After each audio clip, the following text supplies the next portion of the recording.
This episode of Tales from the Lot is sponsored by ShakedownT-shirts.com with unique lot-style t-shirts, license plate frames, coffee mugs, and all sorts of things for Grateful Dead, Fish, Zappa, Panic, and more. ShakedownT-shirts.com, where all U.S. orders over $35 ship free. And just for Tales from the Lot listeners, use the code LOT20 for 20% off of any order. That's LOT20. Tales from the Lot, Truckin Through Time, Part 2. If you're just joining us for this series, you picked a hell of a time to hop on the bus. We're in Part 2 of this 6-part deep dive, and last time we talked about the primal years. The neon-drenched, heavy feedback, I hope we don't get arrested at the acid test years. But today we're talking about the years 1970 through 1974, and to a lot of us, this is the holy grail. If the 60s were about breaking the rules, the early 70s were about rewriting the entire book on American music. This is the era where the Grateful Dead went from being a San Francisco curiosity to a goddamn institution. I didn't see any of these shows. In 72, I was still a dream, but by the time I caught my shows between 91 and 95, the scene was a very different beast entirely. We had giant stadium screens, MIDI guitars that sounded like flutes, and way more security. But even then, standing in the back of the field at Deer Creek or the darkness of the Rosemont, you could feel the ghost of that era. You'd hear the first few notes of Jack Straw, and the entire crowd would exhale like they were finally home. So grab a cold one, or a rolled one, find a comfortable spot, and let's talk about the 5 years that defined the Dead.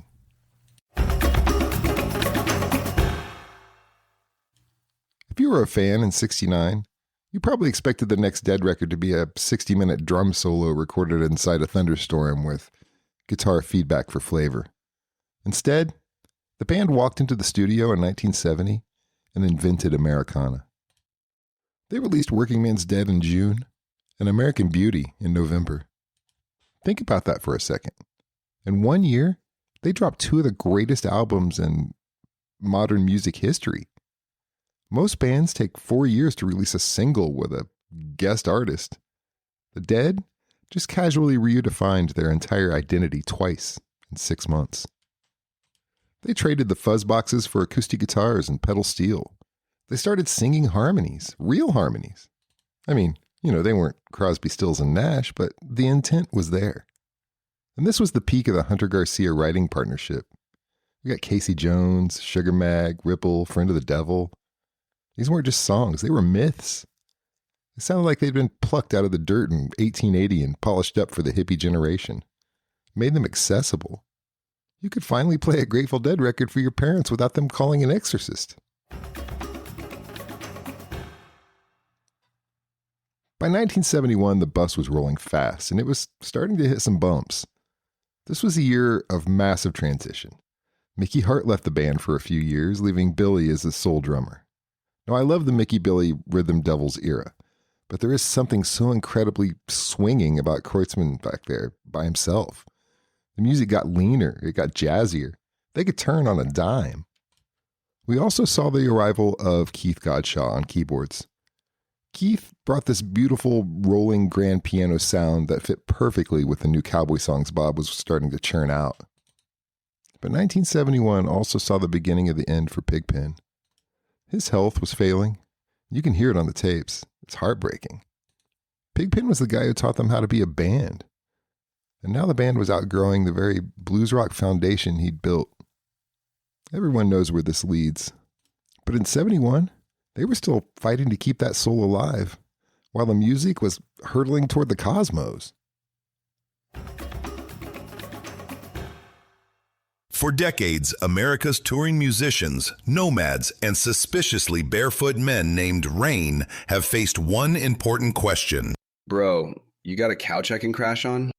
Introducing Couch Tour, the nationwide couch sharing network designed specifically for musicians, your cousin's friend, and mysterious dudes that are just heading west. Need a place to stay after the show? Looking for a living room floor within stumbling distance of the venue? Need somewhere safe to store your didgeridoo and emotional baggage? Couch Tour has you covered. Yeah, man, I got a futon, a Hot Wheels beanbag chair, or a love seat available. You cool with marmosets? Are the marmosets cool with me? We'll find out.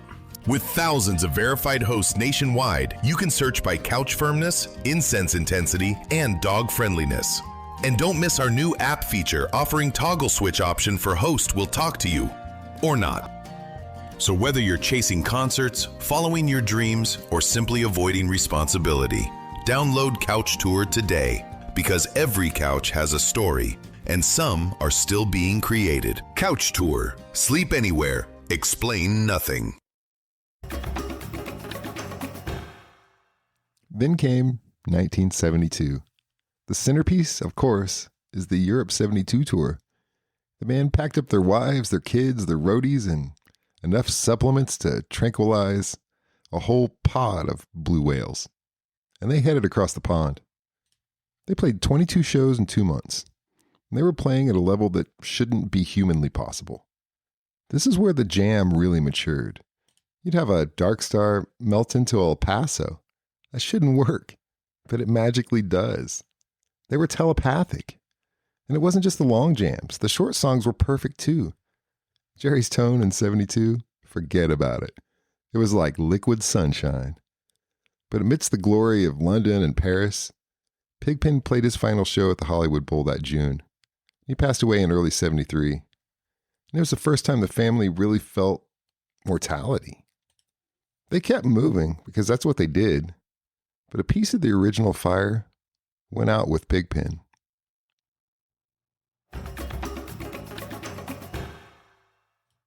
In 73, the band decided that being the most successful touring act in the world wasn't enough.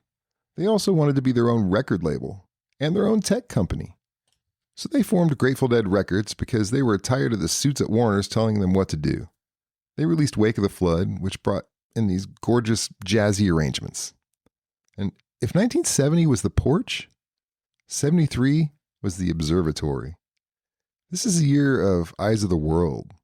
If you want to hear the Dead at their most fluid, listen to a 73 Eyes. It's effortless. It's also the year they started tinkering with the sound system.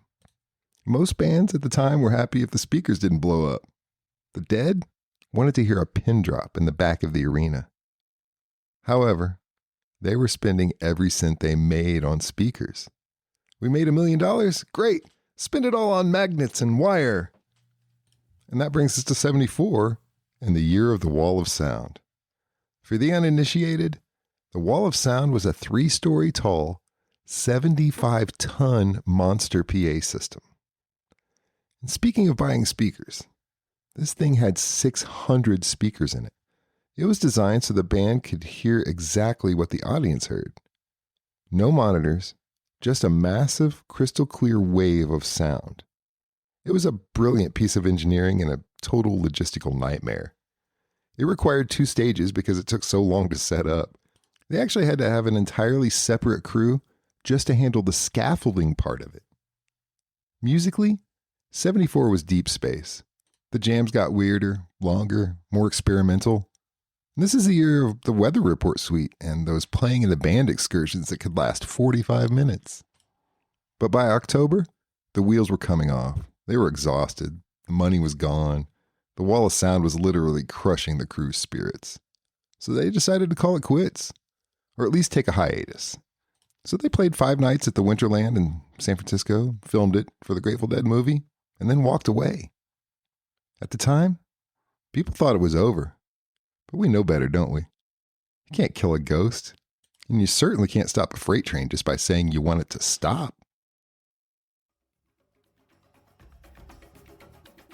When I look back at my time following the band, I realize we were all chasing the ghost of that early 70s era. We were looking for the moment where the music becomes bigger than the people playing it. 70 through 74 gave us the map. Gave us the songs that became the choir books for our little traveling church. It was the era that they proved you could be a bluegrass band, a rock band, a jazz fusion group, and a traveling circus all at the same time. So that's our look at the golden era, but don't go too far. Next time, we're heading into 75 through 79. The bus comes out of the garage, Mickey returns, they head to Egypt, and they finally hit the mainstream. Kind of. I'm Will. This has been Tales from the Lot. Thanks for listening, friends. Keep your tires aired up and your microphone umbrellas handy. See you next time.